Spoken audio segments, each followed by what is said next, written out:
तो ऐसा नहीं है कि केवल जीते हुए कैंडिडेट के आधार पर फैसला होना चाहिए। राष्ट्रीय कार्यकारिणी भी एक अहम उसमें संगठन में भूमिका निभाती है और वो बेहद जरूरी है कि उनकी बातों पर ध्यान दिया जाए। संगठन का फैसला राष्ट्रीय कार्यकारिणी के आधार पर होना चाहिए।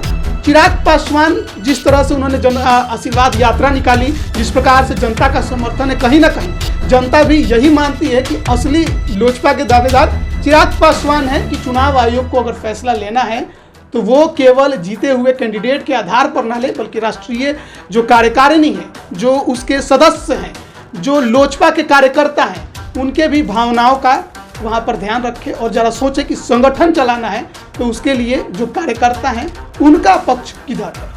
एक पार्टी में विवाद खड़ा करते हैं, पार्टी में विवाद के बाद आप राष्ट्रीय कार्यकारिणी की बैठक बुलाते हैं, लेकिन ये बैठक गुप्त होती है, किसी को मालूम ही नहीं होता है कि इसमें कौन लोग आए कौन लोग नहीं, और बाद में कहते ये लोग आए। चिराग पासवान ने भी राष्ट्रीय कार्यकारिणी की बैठक बुलाई थी, उन्होंने ये दिखाया था बकायदा कि कितने लोग इसमें शामिल हुए, कौन कौन वो लोग थे, अन्य प्रदेशों से भी लोग उसमें आए हुए, तो तमाम जो राष्ट्रीय कार्यकारिणी के सदस्य वो उसमें दिखाई दिए। नमस्कार, आप देख रहे हैं लाइव बिहार और आपके साथ मैं अमन कुमार। चिराग पासवान और पशुपति पारस की जो लड़ाई है वो लगातार जारी है पार्टी को लेकर। आपको बता दूं कि चुनाव आयोग ने बंगले को फ्रीज कर दिया था और जिस तरीके से बिहार में उपचुनाव है उसको लेके लगातार चिराग पासवान अपने उम्मीदवार उतारना चाहते थे, लेकिन अब चुनाव आयोग ने बंगला को फ्रीज करके दोनों को अलग अलग सिंबल दे दिया है। वहीं दोनों की पार्टी के नाम भी अलग अलग बता दिए गए हैं। आपको बता दूं कि चिराग पासवान को लोक जनशक्ति पार्टी रामविलास पासवान के नाम पे पार्टी का नाम है और वहीं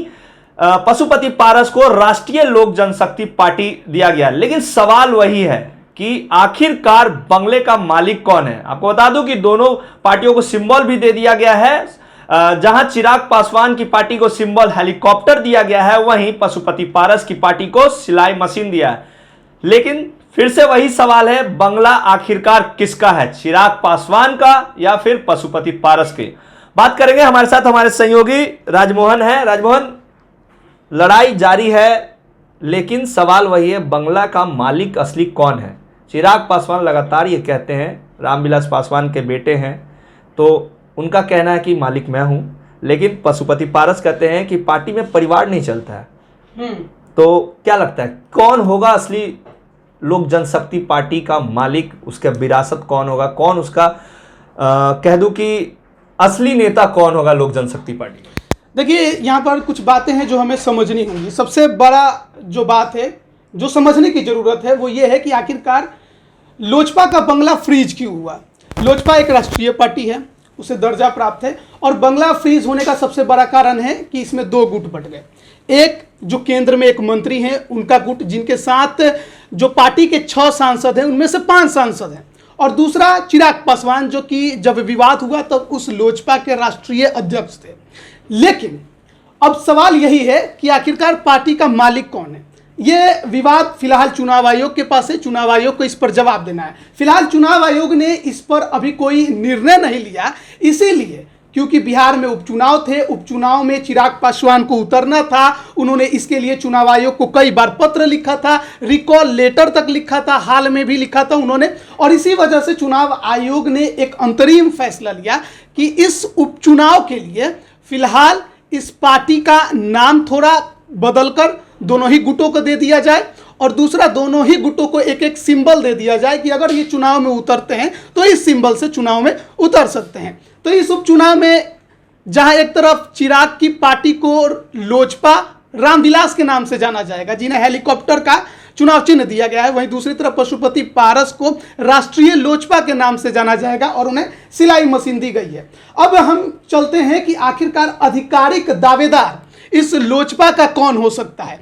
देखिए, अब तक के जो इतिहास रहे हैं उसके अनुसार जीते हुए कैंडिडेट जिस तरफ ज़्यादा होते हैं उन्हें ही असल पार्टी मानी जाता है, उसी गुट को असली अधिकार दिया जाता है। लेकिन इस लोजपा के अगर संबंधों को देखें, विवाद को देखें, तो इसमें थोड़ा डिफरेंस आपको नजर आएगा। डिफरेंस मैं आपको बताता हूं कि इसमें सबसे बड़ा विवाद चुनाव आयोग के समय क्या है और चुनाव आयोग भी इस पर जल्दी निर्णय क्यों नहीं ले पा रहा है।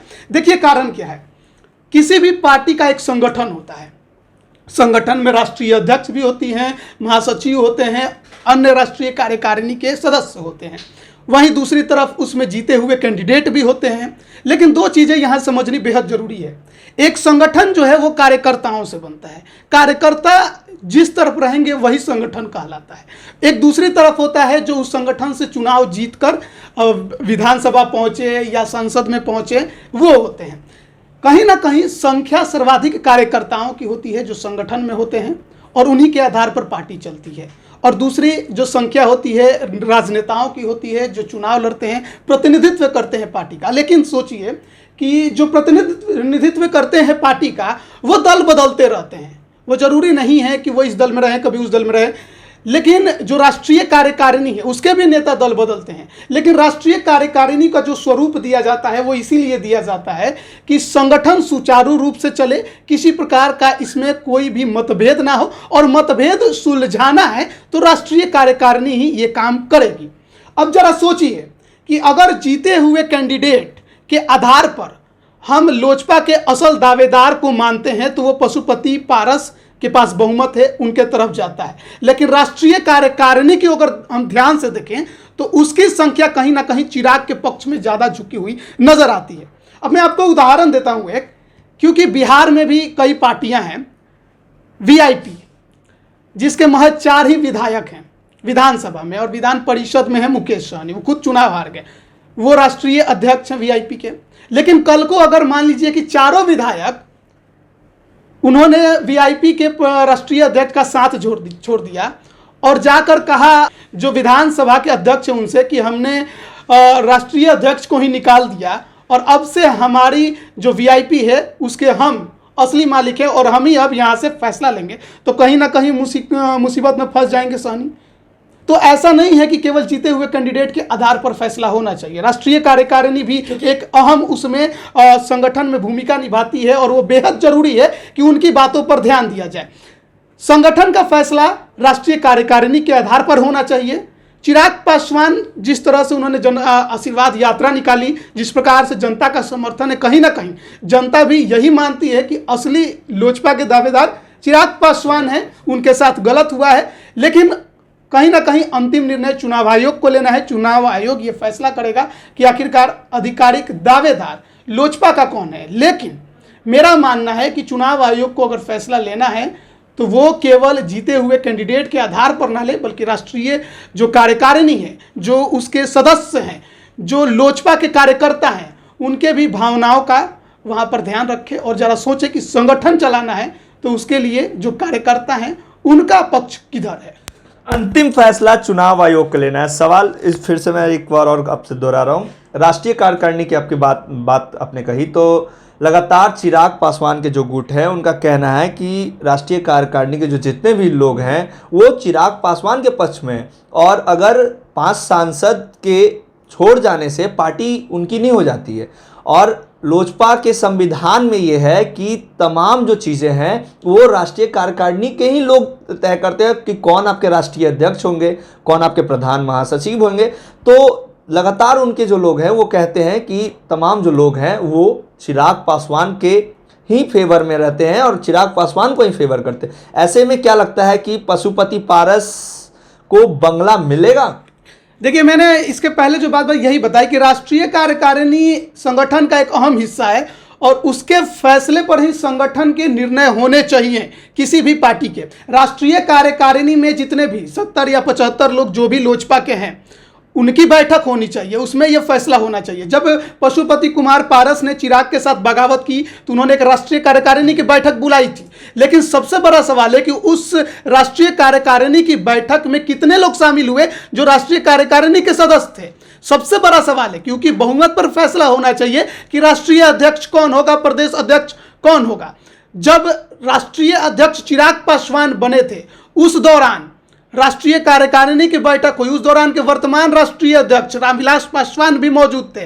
प्रस्तावक की भूमिका में खुद पशुपति कुमार पारस थे, अन्य सदस्य थे और पूर्ण बहुमत से ये राष्ट्रीय अध्यक्ष बने थे। लेकिन आप अचानक से एक पार्टी में विवाद खड़ा करते हैं, पार्टी में विवाद के बाद आप राष्ट्रीय कार्यकारिणी की बैठक बुलाते हैं, लेकिन ये बैठक गुप्त होती है, किसी को मालूम ही नहीं होता है कि इसमें कौन लोग आए कौन लोग नहीं आए, और बाद में आप कहते हैं ये लोग आए।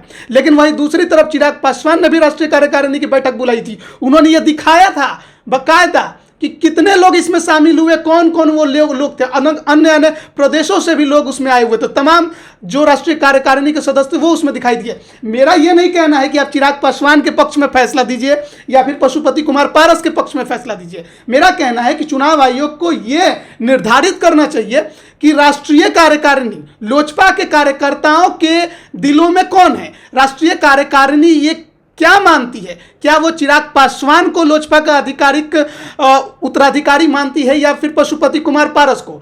मेरा तो मानना यह है कि एक बकायदा वोटिंग करा लेनी चाहिए इस संबंध में, जो उस दौरान राष्ट्रीय कार्यकारिणी के सदस्य थे जब यह विवाद उत्पन्न हुआ, और उस पर ही फैसला हो तो ये ज्यादा लोकतांत्रिक लगेगा।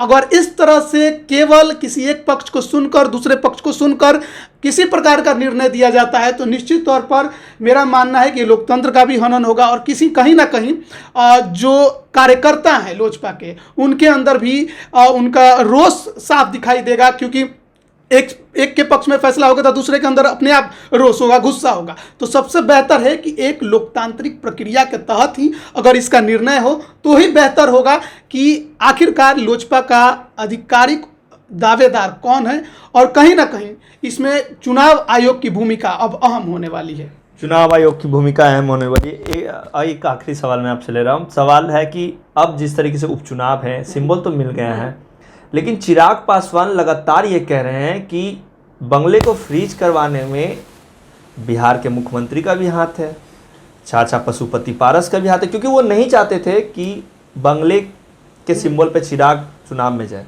तो क्या लगता है कि अब पूरी तरह से जो बंगले का जो खेल है वो मुख्यमंत्री देश के बीजेपी का भी इन्वॉल्वमेंट इसमें कहीं ना कहीं दिख रहा है क्या? देखिए, बीजेपी का इन्वॉल्वमेंट है तभी ये प्रक्रिया इतनी लंबी खींची है।